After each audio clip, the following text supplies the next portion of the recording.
All right, we talk about the crime that goes on, and it's in the New York area. They had something called a gun-free zone that would apply to areas in New York City that would not comply with this new standard that the Supreme Court allowed, that you could carry a weapon as long as it's a legally purchased weapon as you walk the streets. Now, a judge essentially halting that move on the part of New York to challenge that. Howard Safir is the former NYPD commissioner, kind enough to join us.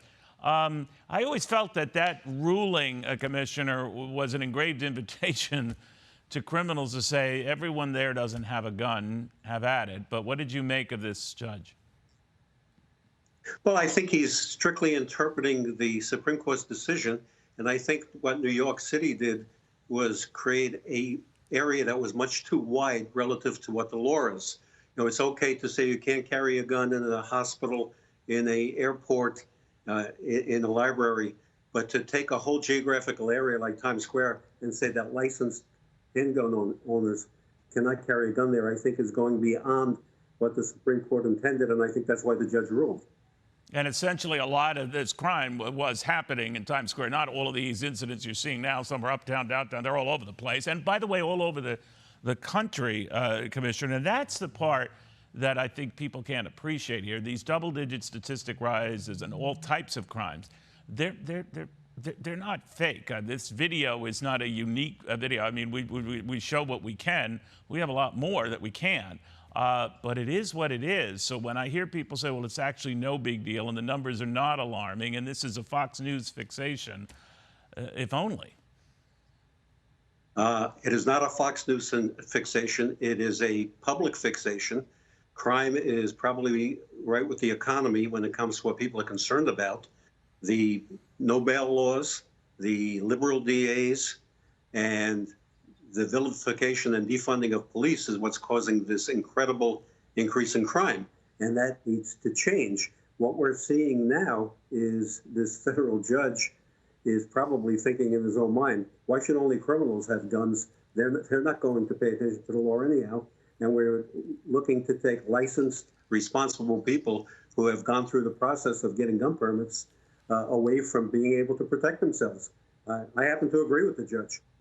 I just wonder, you know, when you hear this sort of stuff, Howard, on what basis do we release someone who's just, you know, beating the heck out of a grandmother or a grandfather or an innocent woman, and they're quickly released, sometimes with little, if any, bail at all?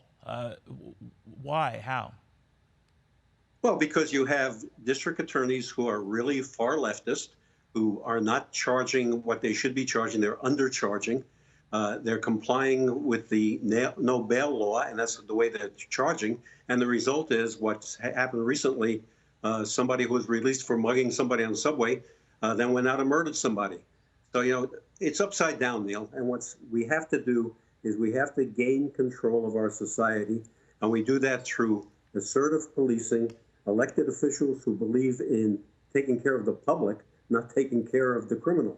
And criminals need to be afraid of police. When I was commissioner, one of the most important things I made clear was you don't have to be afraid if you're not committing a crime. But if you are committing a crime, you're going to jail and you're going to stay in jail. None of that is happening now. We've turned this whole country upside down. And unless we change it, we're quickly going to become a country overrun by chaos. You know what I also noticed, Commissioner, is there's been a great deal of thought on the part of corporate bosses, particularly in this city, as you know, to get their workers back into the office. And to a man and woman, a lot of the workers say, well, besides the traffic and the scariness of taking a subway or train, it's the crime. It is the overwhelming reason why people, at least in urban areas and where this is now such a problem, is giving them pause. Well, can you blame them when they Not see, you know, when they see what happened just in upstate New York recently, where an individual went to his son's graduation or an event at his college, and two guys in a Marriott hotel of all places started shooting at each other and killed them. You know, there is reason to be afraid, and there is reason that major companies are looking to move out of these cities so that their workers will come back.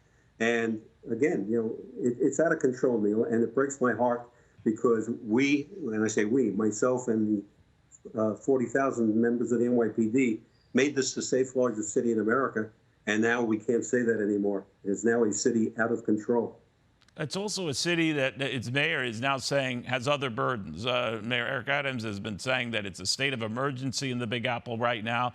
It's going to cost $1 billion, he says, to deal with this wave of migrants that have come here by the busloads, and that it's a big problem. Others are saying it's going to be a big distraction, get in the way of dealing with crime.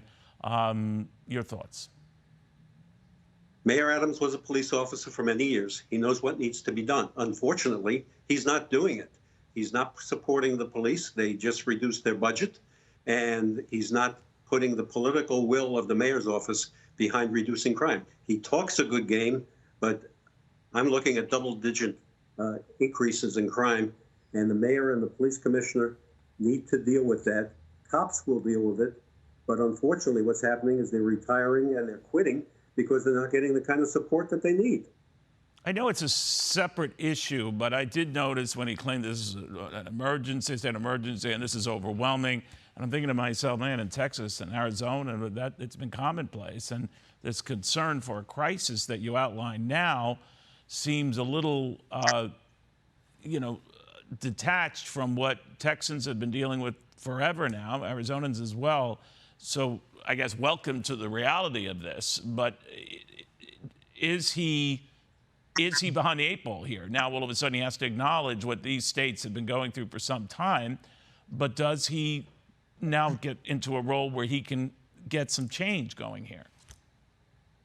Well, he can get some change going if he starts policing the streets and if he realizes that open borders can not only affect Texas and Arizona, but now they can affect him and the citizens of New York. But that's not happening, Commissioner. He's not doing that. And I'm just wondering, well, you can't just talk a good game about this. So you have to do something, and that's the big concern. Well, that's why, unless he starts doing something, his administration will be known as the administration that turned New York around back to the bad old days instead of the good old days. And, so far, I've not seen anything that impresses me. What I've seen is demoralized police, criminals running around the street. And, of course, when you have these immigrants coming in, we don't know, since they're not screened. We don't know if they're terrorists. We don't know if they're criminals. We don't know if they're rapists. It's just adding to the problem. And it's insane. It is indeed. The state of emergency has been in existence for a while now, long before these migrants. Howard Safir, thank you very much. The former New York Police Commissioner kept this city pretty safe under his watch. That was then. It's very different now. A little more of this. Hey, it's Will Kane. Click here to subscribe to the Fox News channel on YouTube. It's the best way to get our latest interviews and highlights. And click to subscribe to the Will Kane podcast for full episodes right now.